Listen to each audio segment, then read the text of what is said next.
ಇನ್ನು ಕಲಬುರಗಿ, ಯಾದಗಿರಿ, ರಾಯಚೂರು, ಅದಾದ ನಂತರ ವಿಜಯಪುರ.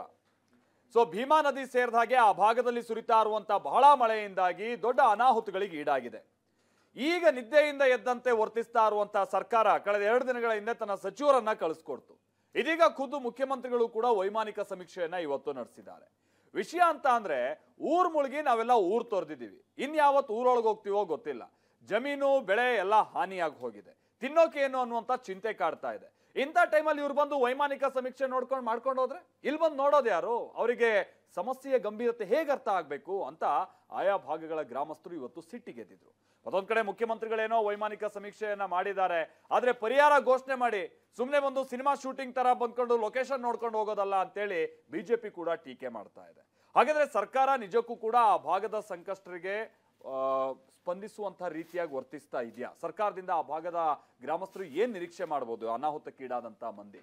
ಜೊತೆಗೆ ಇದಕ್ಕೆ ಸಂಬಂಧಪಟ್ಟ ಹಾಗಿನ ಪ್ರವಾಹ ಪಾಲಿಟಿಕ್ಸ್ ಹೇಗೆ ನಡೀತಾ ಇದೆ, ಬನ್ನಿ ರಿಪೋರ್ಟ್ ಅಲ್ಲಿ ನೋಡ್ಕೊಂಬ.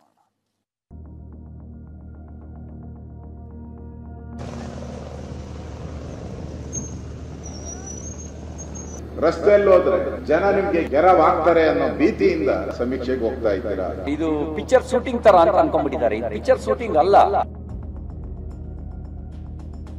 ಕಾಂಗ್ರೆಸ್ ಸರ್ಕಾರ ಮುಟ್ಟಾಳ್ರ ಸರ್ಕಾರ. ನಾವು ಮುಟ್ಟಾಳ್ರಿದ್ದಾರೆ, ಮತ್ತೊಬ್ಬರಿಗೆ ಮಾತಾಡ್ತಾರೆ ಮುಟ್ಟಾಳ. ಯಡಿಯೂರಪ್ಪನವರು ಮುಖ್ಯಮಂತ್ರಿಗಳಿದ್ದಾಗ ಏಕಾಂಗಿಯಾಗಿ ಎಲ್ಲಾ ಜಿಲ್ಲೆಗಳ ಪ್ರವಾಸ ಮಾಡಿದ್ರು ಅಂತ ಮುಟ್ಟಾಳ್ತನಕ್ಕೆ ನಾನೇನು ಉತ್ತರ ಕೊಡಕ್ಕಾಗತ್ತೆ? ರಾಜ್ಯ ಸರ್ಕಾರಕ್ಕಿಂತ ಕೇಂದ್ರ ಸರ್ಕಾರ ಜವಾಬ್ದಾರಿ ಬಹಳ. ರಾಜ್ಯದ ಮಂತ್ರಿ, ಕೇಂದ್ರ ಸರ್ಕಾರದ ಸಚಿವರನ್ನ ಯಾರಾದ್ರೂ ಭೇಟಿ ಮಾಡಿದ್ದೀರಾ? ಬದುಕು ಬೀದಿಗೆ ಬಂದಿದೆ, ನೆರೆ ಸಂಕಷ್ಟಕ್ಕೆ ದೂಡಿದೆ, ಮನೆಯೊಳಗೂ ನೀರು, ಜಮೀನುಗಳು ಜಲಸ್ವಾಹ. ಇದು ಕಲ್ಯಾಣ ಕರ್ನಾಟಕದ ಜನರ ಪಾಡು. ಭೀಮಾ ನದಿಯ ಅಬ್ಬರಕ್ಕೆ ಇಲ್ಲಿನ ಜನರ ಸಂಕಷ್ಟ ಒಂದೆರಡಲ್ಲ. ಕಲಬುರಗಿ, ಯಾದಗಿರಿ, ರಾಯಚೂರು ಹಾಗೂ ವಿಜಯಪುರ ಮಂದಿ ನದಿ ಭೋರ್ಗೆರೆತಕ್ಕೆ ತತ್ತರಿಸಿ ಹೋಗಿದ್ದಾರೆ. ಹೀಗೆಲ್ಲ ಬರೀ ನೀರೇ ಕಾಣ್ತಿರೋ ಪ್ರದೇಶಗಳಲ್ಲಿ ಸಿಎಂ ಸಿದ್ದರಾಮಯ್ಯ ಖುದ್ದು ಪರಿಶೀಲನೆಗಿಳಿದ್ರು. ಕಲ್ಯಾಣ ಕರ್ನಾಟಕದಲ್ಲಿ ವೈಮಾನಿಕ ಸಮೀಕ್ಷೆ ನಡೆಸಿದ್ರು. ಹೆಲಿಕಾಪ್ಟರ್ ಮೂಲಕ ನೆರೆ ತಂದ ಅವಾಂತರಗಳನ್ನು ನೋಡಿ ಅಧಿಕಾರಿಗಳ ಜೊತೆಗೂ ಚರ್ಚಿಸಿದ್ರು. ಸಿಎಂ ಹೀಗೆ ವೈಮಾನಿಕ ಸಮೀಕ್ಷೆ ನಡೆಸುತ್ತಿದ್ರೆ ಬಿಜೆಪಿ ನಾಯಕರು ವ್ಯಂಗ್ಯವಾಗಿ ಪ್ರತಿಕ್ರಿಯಿಸಿದ್ದಾರೆ. ಜನ ಘೇರಾವ್ ಹಾಕ್ತಾರೆ ಎಂಬ ಕಾರಣಕ್ಕೆ ವೈಮಾನಿಕ ಸಮೀಕ್ಷೆ ನಡೆಸಿರಬಹುದು ಅಂತ ಆರ್ ಅಶೋಕ್ ವ್ಯಂಗ್ಯವಾಡಿದ್ದಾರೆ. ಮತ್ತೊಂದೆಡೆ ಎಂಎಲ್ಸಿ ಸಿಟಿ ರವಿ ಇದು ಸಿನಿಮಾ ಶೂಟಿಂಗ್ ಅಲ್ಲ ಅಂತ ಕಿಡಿಕಾರಿದ್ದಾರೆ.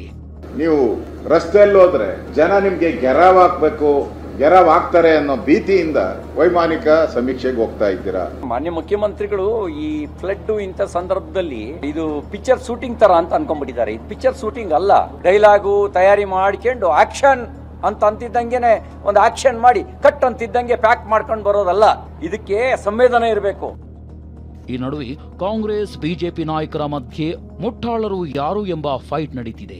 ಕಲಬುರಗಿಯಲ್ಲಿ ನಿನ್ನೆ ಮಾತನಾಡಿದ್ದ ವಿಜೇಂದ್ರ ಮುಟ್ಟಾಳ ಸರ್ಕಾರ ಎಂದು ಕರೆದಿದ್ರು.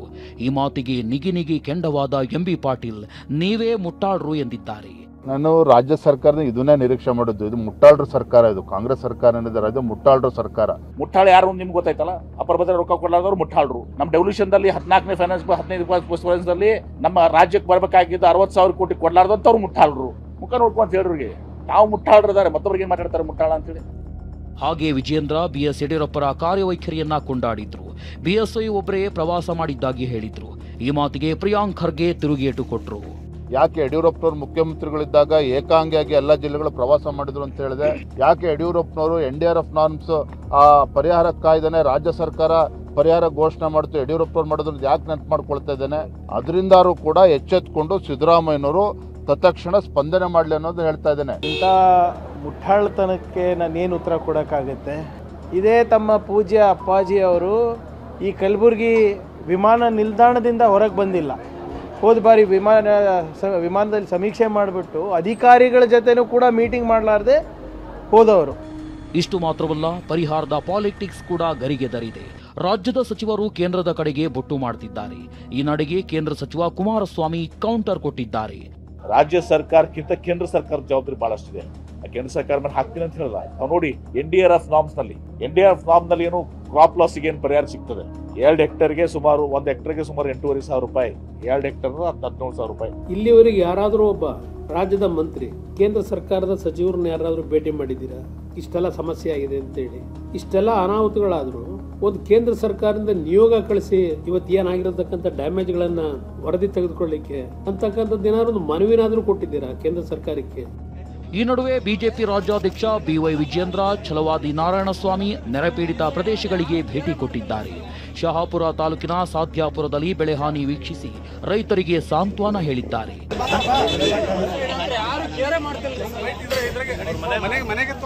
ಅತ್ತ ಜಲ ದಾಳಿಗೆ ಸಿಲುಕಿ ಜನ ನಲುಗುತ್ತಿದ್ರೆ ಇತರ ರಾಜಕೀಯ ನಾಯಕರು ಮಾತಿನ ಕೆಸರೆರಚಾಟದಲ್ಲಿ ಕಾಲ ಕಳೆದಿದ್ದಾರೆ. ಕಲಬುರಗಿಯಿಂದ ದತ್ತಾತ್ರೇಯ ಪಾಟೀಲ್ ಜೊತೆ ಅಮೀನ್, TV9 ಯಾದಗಿರಿ.